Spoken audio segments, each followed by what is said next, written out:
ou menos, junto com os meus pais.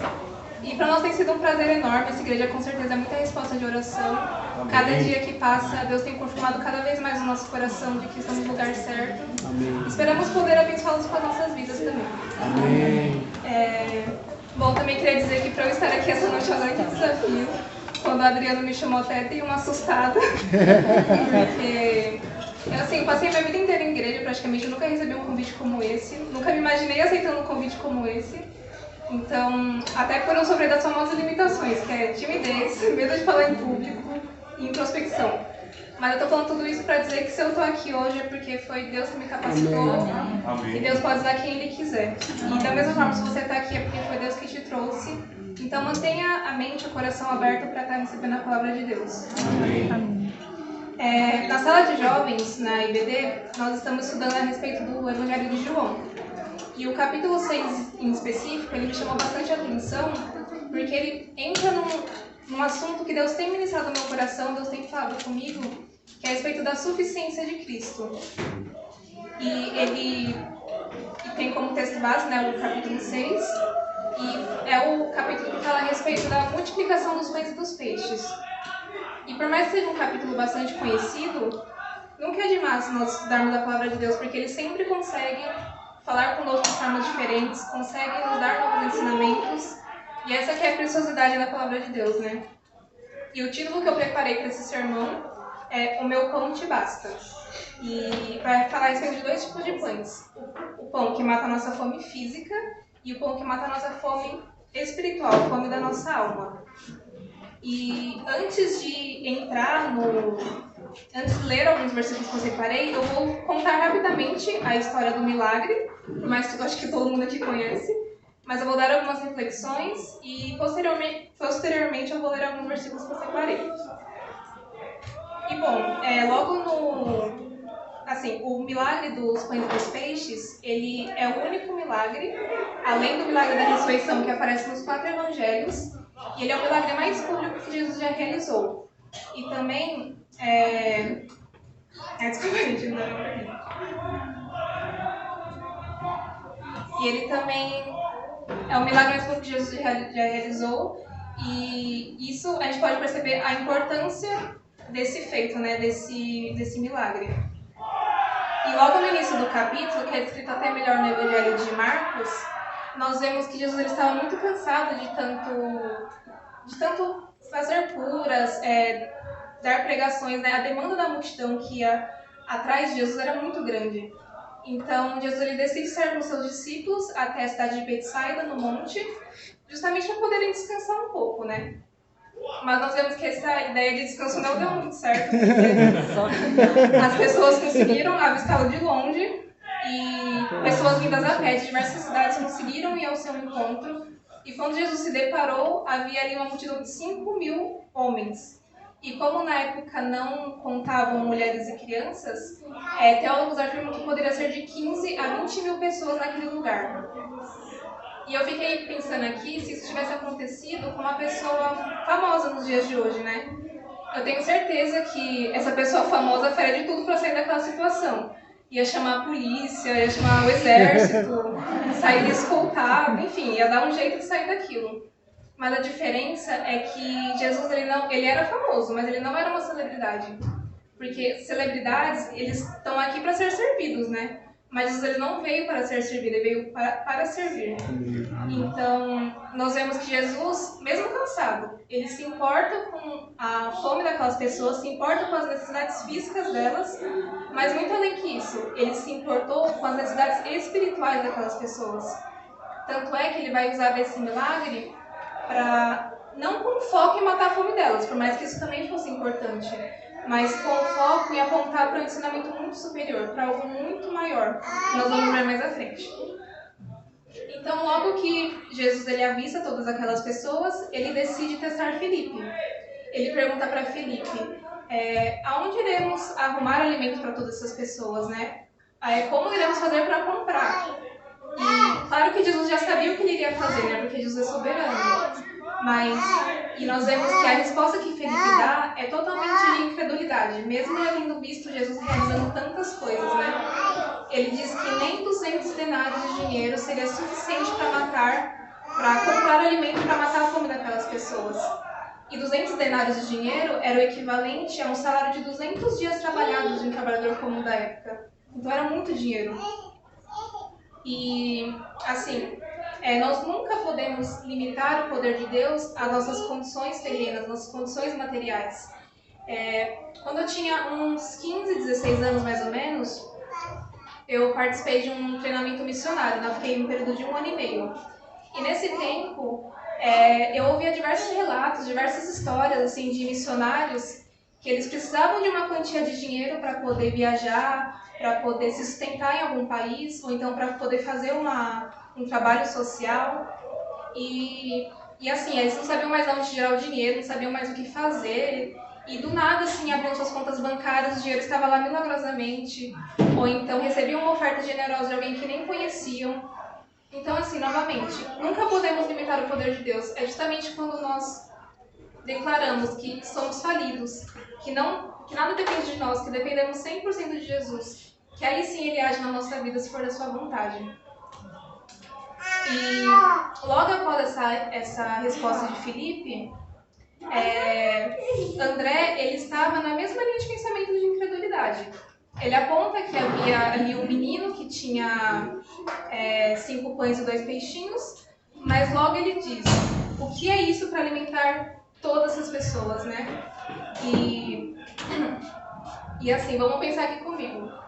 Deus, ele não precisa de uma matéria pré-existente para poder fazer alguma coisa, para poder criar algo. A própria prova é o nosso universo, que surgiu do vazio, surgiu do nada. Mas se nós entregarmos o pouco que nós temos a Deus, Ele pode fazer grandes coisas com isso. E eu não sei quem estava aqui no domingo pela manhã, mas veio uma missionária, que ela deu o testemunho dela, que ela e seu marido moravam no Senegal, e ela contou que crianças iam quase todos os dias na porta dela para pedir um alimento, para pedir um leite. E ela sempre dava, mesmo sem ter muitas condições, ela tentava entregar esse alimento para as crianças. Só que certo dia, aquelas crianças bateram na porta dela, só que tudo que ela tinha era o fundinho de um pote com um pouquinho de leite em pó, que ela estava guardando para o filho dela. Então ela ficou naquela dúvida, se ela entregava para as crianças que estavam com fome, ou se ela deixava para o filho dela. Mas ela ouviu a voz de Deus, e Deus disse que ela deveria entregar aquele leite para as crianças.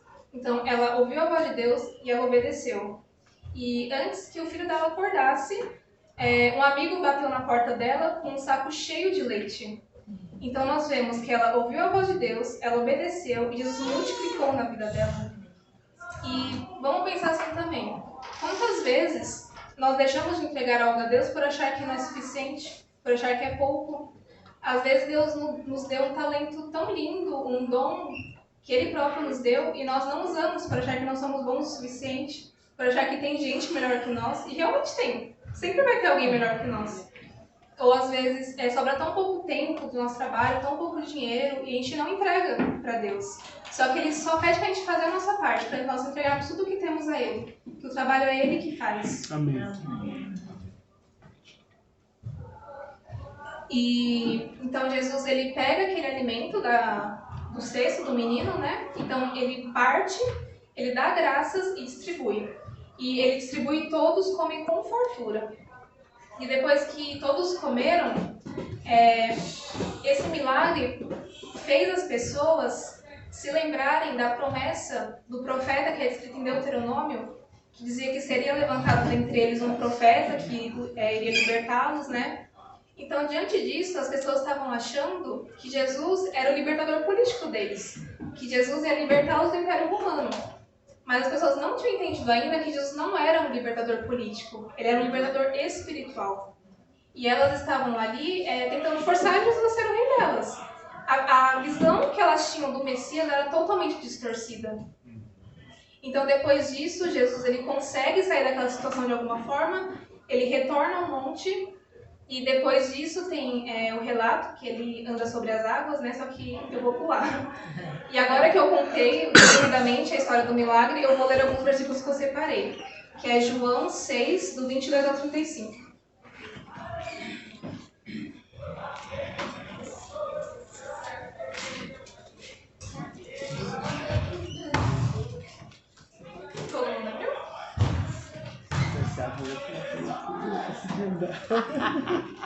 Então vamos lá. E achando-o no outro lado do mar, disseram-lhe: Rabi, quando chegaste aqui? Jesus respondeu-lhes e disse: em verdade vos digo, que me buscais não pelos sinais que vistes, mas porque comestes do pão e vos saciastes. Trabalhai não pela comida que perece, mas pela comida que permanece para a vida eterna, a qual o Filho do Homem vos dará.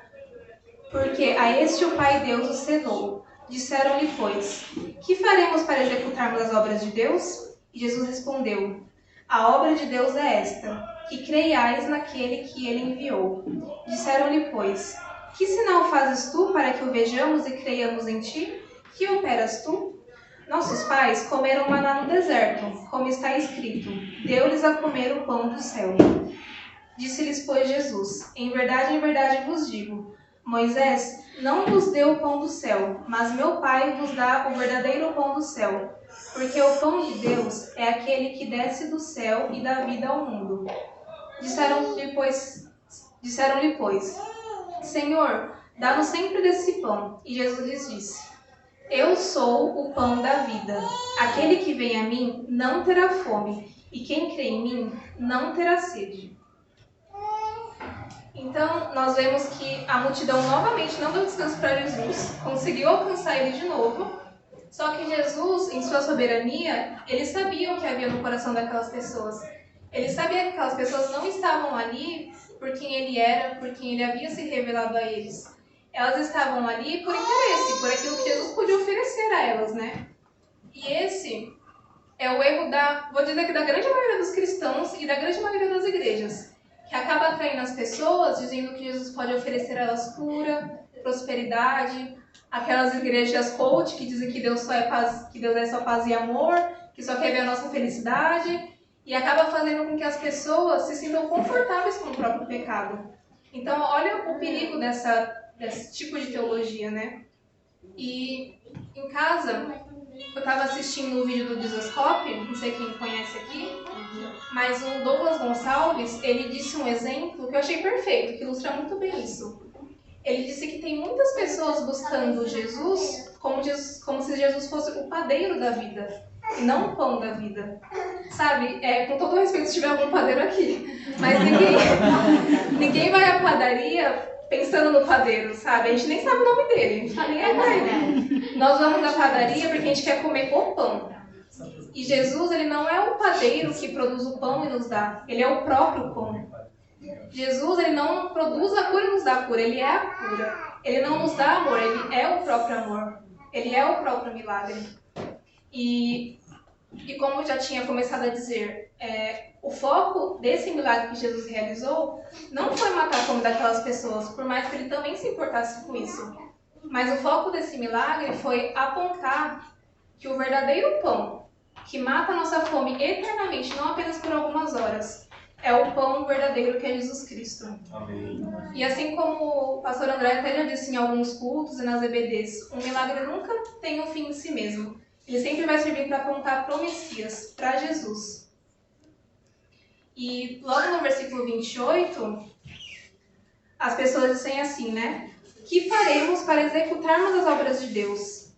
Então, nós vemos que a religiosidade já aflorou novamente. Elas perguntam, o que eu devo fazer para poder executar as obras de Deus? Em outras palavras, podemos colocar aqui, o que eu faço para poder comer desse pão? E Jesus diz assim, vocês devem crer no Filho de Deus. Então não é sobre fazer, porque o mérito não pode ser nosso, porque Deus não divide a sua glória com ninguém. Mas também devemos nos lembrar de Tiago 2,26, que diz que a fé sem obras é? Morta. Exatamente. Então a fé sem obras é morta. E para ilustrar bem isso, eu vou até contar um exemplo pessoal, que mês passado eu fui no parque aquático com a minha família, e o meu sobrinho de 2 aninhos, ele foi também. E aí meu irmão e minha cunhada foram resolver coisas burocráticas e eu fiquei cuidando dele, né? Aí eu entrei numa piscina que era rasa, mas que pra ele ainda era um pouco funda, né? E aí eu coloquei ele assim na beirada da piscina, aí eu falei assim, Isaac, pula que a tia vai te segurar. Gente, ele não pensou 2 vezes, ele pegou impulso, ele pulou, Aí eu segurei ele, coloquei de novo, ele pulou, eu segurei, coloquei de novo. Isso se repetiu por milhares de vezes, porque eles sabem como criança funciona, né? Por que eu falei isso? Então, primeiro, ele confiou em mim, ele acreditou que eu pudesse segurá-lo, e em seguida ele se jogou. E vamos pensar se fosse uma criança um pouco maiorzinha, que não me conhecesse muito bem, que já tivesse um pouco de malícia, e eu perguntasse assim, você acredita que eu posso te segurar? Aí a criança fala, acredito. Aí eu falo, tá, então pula. Aí a criança não pula, a criança fica assim. Essa criança realmente acreditou que eu pudesse segurar ela? Se ela tivesse acreditado, ela teria pulado, ela teria se jogado. Porque a fé, o crer, o acreditar, obrigatoriamente tem que vir seguido de ações. Senão é morto, senão de nada vale. Não adianta apenas acreditarmos que o pão pode matar nossa fome. Nós precisamos ingeri-lo. Para o nosso corpo poder fazer a digestão e distribuir a energia, distribuir a vida pelo nosso corpo. Senão de nada adianta. E no versículo 30, depois de tudo isso, depois do milagre que Jesus realizou, depois de tudo aquilo que ele disse, as pessoas vão e pedem por mais sinais para poderem acreditar. E, assim, eu acho engraçado que a gente ama ficar inconformado com esse povo, né? Com o povo de Israel, o povo da época de Jesus. A gente sempre fala aqueles incrédulos, né? Só que a gente precisa começar a olhar para nós mesmos, né? E eu vou dar um exemplo pessoal também. Que em diversos momentos da minha vida, eu duvidava, assim. Eu pedia sinais para Deus. Eu estava assim no meu quarto, aí eu falava assim, Deus, se o Senhor realmente está aqui comigo, faça com que essa cadeira se mova. ou então assim, fala audivelmente no meu ouvido, use alguém para falar comigo, me dê uma visão.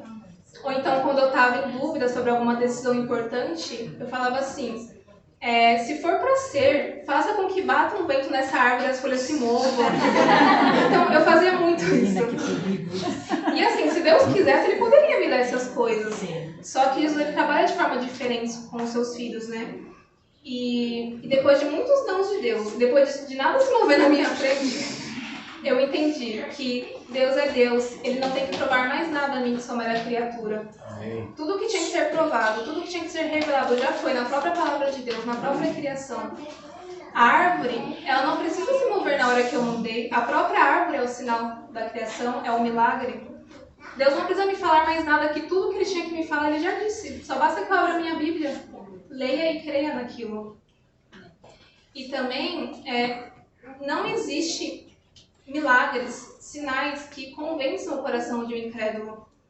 A própria prova é o tanto de pessoas que já passaram a vida nas igrejas, que já viram um monte do agir de Deus em suas vidas, na vida das suas famílias, e hoje abandonaram a fé, estão desviadas. Então, novamente, não existe milagre que convença o coração de um incrédulo. E também, ninguém está imune a duvidar. Acabei de contar os meus próprios relatos. Filipe, André, eles andavam com Jesus, eles viam os milagres de Jesus na frente deles e eles também duvidavam. Então, nós não podemos ter a arrogância de achar que nunca vai acontecer conosco, de achar que já temos uma fé suficiente. Temos sempre que estar vigilantes e temos sempre que estar buscando a Deus, intimidade com Ele, para não cairmos nessa tentação de duvidar. Não podemos deixar nossa fé titubear. E agora, eu vou ler novamente o versículo 35, que ele é o cerne dessa mensagem, que diz assim, Jesus respondeu, eu sou o pão da vida. Quem vem a mim jamais terá fome, e quem crê em mim jamais terá sede. Quando eu já tinha preparado essa mensagem, estava tudo prontinho, eu estava na minha casa fazendo minhas coisas, e do nada veio uma ideia de uma analogia na minha cabeça. É uma analogia meio maluca, mas eu tenho certeza que vocês vão entender. Vai ser uma mini aula de bioquímica. Eu não sei quem é que é da área da saúde, mas quem sabe que é o terror de todo mundo, né? Mas eu tenho certeza que vocês vão entender. É assim, ó. Tudo que nós comemos, tudo que nós ingerimos, vira glicose dentro de nós. E a glicose é o que o nosso corpo usa, que é a nossa fonte de energia. Nosso corpo vai usar essa glicose para distribuir energia pelas nossas células para o nosso corpo conseguir trabalhar, né? E nós sentimos fome quando a nossa reserva de glicose está baixa. Então, nosso cérebro emite um sinal para o nosso estômago liberar um hormônio, que é o responsável em nos dar essa sensação de fome. E o que a gente faz quando a gente tem fome? A gente come, exatamente. Mas vamos supor assim que estamos em um lugar deserto, com privação 100% de alimentos.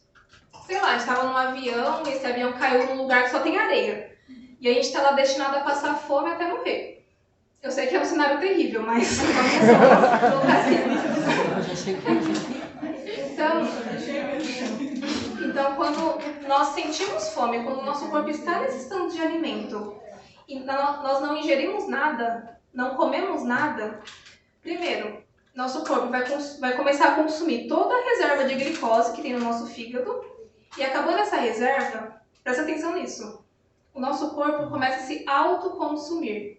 Então, primeiro, ele vai até as reservas de gordura que tem no nosso corpo, ele começa a consumir tudo aquilo, ele tira energia daquilo até acabar. Acabando a reserva de gordura, ele parte para as proteínas, ele parte para os músculos. Então, ele começa a consumir tudo aquilo até a gente definhar e morrer. E assim, o nosso corpo, ele é finito. Logo, ele precisa de alimento para se manter vivo aqui na Terra. Agora, a nossa alma ela é infinita. Mas por conta do pecado, ela já está destinada a morrer, ela já está destinada a ser condenada e já está destinada a ser consumida. Mas, se nós nos alimentarmos do pão verdadeiro que é Jesus Cristo, Ele nos livra desse destino de sermos consumidos, de sermos condenados. Olha o que diz em Lamentações 3:22. As misericórdias do Senhor são a causa de não sermos consumidos, porque as suas misericórdias não têm fim. Então, Jesus, por ser misericordioso, por ser gracioso, Ele livra o destino dos seus filhos que se alimentam dele. Então, recapitulando, assim como o nosso corpo físico, se não se alimenta do pão, é consumido, igualmente a nossa alma. Se nós não alimentarmos nossa alma do pão verdadeiro, que é Jesus Cristo, ela também é consumida. E como que faz para se alimentar desse pão? Relembrando. Crer no Filho de Deus, crer em Jesus Cristo, e o crer obrigatoriamente tem que ser seguido de obras, de ações, de frutos do Espírito, senão de nada vale. E às vezes nós podemos estar tentando matar a fome da nossa alma com pequenos pedaços de pães que o mundo oferece para nós, seja um emprego, um relacionamento, filhos, o próprio alimento em si, em caso de pessoas com distúrbios alimentares, uma festa, uma noite. Nós tentamos matar a nossa fome com isso. E essa fome ela é matada por algumas horas. Mas depois de um tempinho, nós sentimos fome novamente. Porque o único capaz de matar a fome da nossa alma eternamente é Jesus Cristo. E vamos relembrar rapidamente a aula de bioquímica. Quando não temos a glicose, o nosso corpo consegue usar outras coisas para virar glicose. Ele consegue usar as gorduras, as proteínas, como eu disse. Ele tem outras opções para nos mantermos vivos, pelo menos por algum tempo. Agora, a nossa alma não. A única opção, o único alimento que a nossa alma aceita como fonte de energia, como fonte de vida, é o pão verdadeiro, que é Jesus Cristo. E quando eu paro para pensar na importância de estarmos satisfeitos com a graça de Deus, além do próprio Jesus, a pessoa que eu mais consigo me lembrar é de Paulo. O apóstolo Paulo, ele vivia totalmente com foco na eternidade, a ponto de que tudo aqui perdesse o valor para ele, tanto os sofrimentos, os desejos carnais, as provações, nada podia se comparar à glória que ele sabia que iria enfrentar, que iria ter no céu com Jesus, né? Que ele iria viver no céu com Jesus. E esse era o seu gás, era o que o fazia perseverar, o que o fazia continuar, né? E olha o nível de fé desse homem. Ele estava dentro de uma cela de prisão, sem nenhuma perspectiva de sair de lá vivo. Ele estava escrevendo: não sede ansiosos por coisa alguma. Olha o nível de fé dele. E a gente aqui é ansioso por qualquer coisa, né? Eu ansiosa porque iria pregar, e você ansioso por coisas mínimas, né? Então vamos levar como exemplo. E em 2 Coríntios é escrito de diversas formas que tudo que passamos aqui, nada pode se comparar à glória, aquilo que iremos viver no céu com Jesus. E Paulo, ele era capaz de sentir prazer no sofrimento, porque fazia com que ele não se sentisse orgulhoso. Fazia com que ele dependesse 100% de Jesus Cristo. E no capítulo 12 de 2 Coríntios, Paulo descreve quando Deus permitiu que Satanás colocasse um espinho em sua carne. Não sabemos ao certo o que era, se era uma dor, se era um espinho literalmente, uma doença, mas de qualquer forma, era algo que o atormentava muito. E Paulo, ele pediu para que Deus retirasse esse espinho de sua carne. Mas a resposta de Deus a Paulo está no famoso versículo, que é 2 Coríntios 12, 9, que diz: a minha graça te basta, porque o meu poder se aperfeiçoa na fraqueza. Em outras palavras, o meu pão te basta, eu sou o suficiente para você. E então, assim como a Bíblia nos encoraja, devemos sim continuar levando a Deus os nossos sofrimentos, as nossas dificuldades, aqueles desejos mais íntimos do nosso coração. Ele quer ouvir as nossas súplicas, ele quer ter esse relacionamento íntimo conosco. Mas temos sempre que ter em mente que a vontade de Deus é muito melhor que a nossa, a vontade dele é soberana. E que muitas vezes a vontade dele não vai ser dar aquilo que você quer, não vai ser realizar os seus sonhos muitas vezes, não vai ser dar aquilo que você tanto deseja. Tem muitas pessoas que pregam o contrário disso, que até incentiva as pessoas a fazer aquelas orações de afirmação, sabe, daquilo que elas querem, como se existisse uma forma de fazer com que Deus realize os nossos desejos, né? Mas, só um minutinho, gente.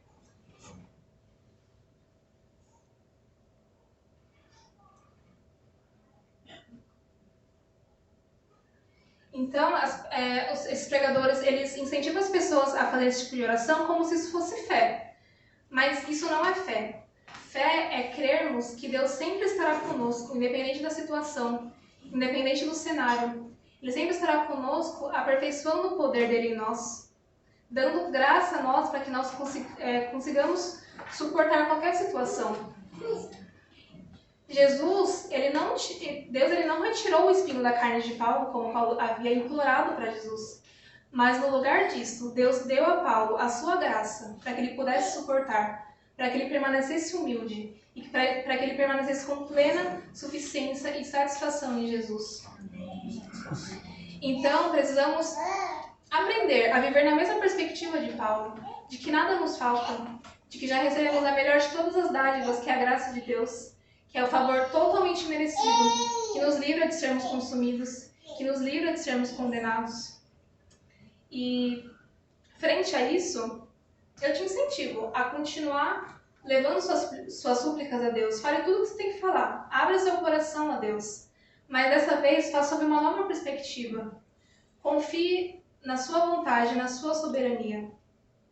Né? E, assim, Deus, ele nos ama tanto que ele não dá aquilo que a gente tanto pede a ele. Ele, às vezes, não dá aquilo que você tanto pede porque ele te ama, porque ele sabe o que está lá na frente. Ele sabe de tudo. E não foque naquilo que você não tem. Foque naquilo que você já recebeu de graça e seja grato e satisfeito nisso. Não devemos ter a mesma mentalidade de Eva, que tinha todos os frutos disponíveis no jardim para se deliciar, para se alimentar, mas ela focou no único que ela não poderia comer, tendo tudo aquilo disponível para ela, né? E para finalizar, reflita nessas frases. Para nós vivermos, nós precisamos de ar. Jesus é o sopro de vida. Nós precisamos de luz. Jesus diz: eu sou a luz do mundo. Nós precisamos de água. Jesus diz: eu sou a água viva. Nós precisamos de alimento. E Jesus diz: eu sou o pão da vida.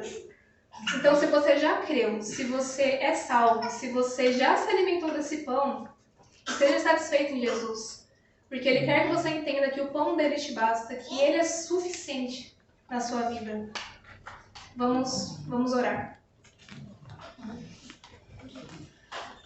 Pai, muito obrigada pela Tua palavra, pelo discernimento da Tua palavra que é viva, que é eficaz, que se renova a cada manhã.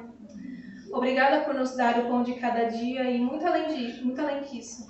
Obrigada por nos dar o pão verdadeiro, que mata a nossa fome eternamente, que é o responsável em nos garantir a vida eterna. Nos ajude a estarmos cada vez mais satisfeitos em Ti e a entendermos que tudo que temos foi o Senhor que nos deu. Mesmo sem merecermos, o Senhor já nos deu tudo que possamos imaginar, muito além que isso. Então nos dê um coração mais grato, porque se algo nos falta é isso, é sermos mais gratos a Ti por tudo que o Senhor já nos deu. E se tem alguém aqui que às vezes ainda não tomou a decisão de se entregar a Ti, que não tomou a decisão de se alimentar desse pão, toque nesse coração para que ela tome essa decisão de viver uma vida de plenitude na Tua presença, não apenas aqui na terra, mas eternamente. Em nome de Jesus, amém. Amém.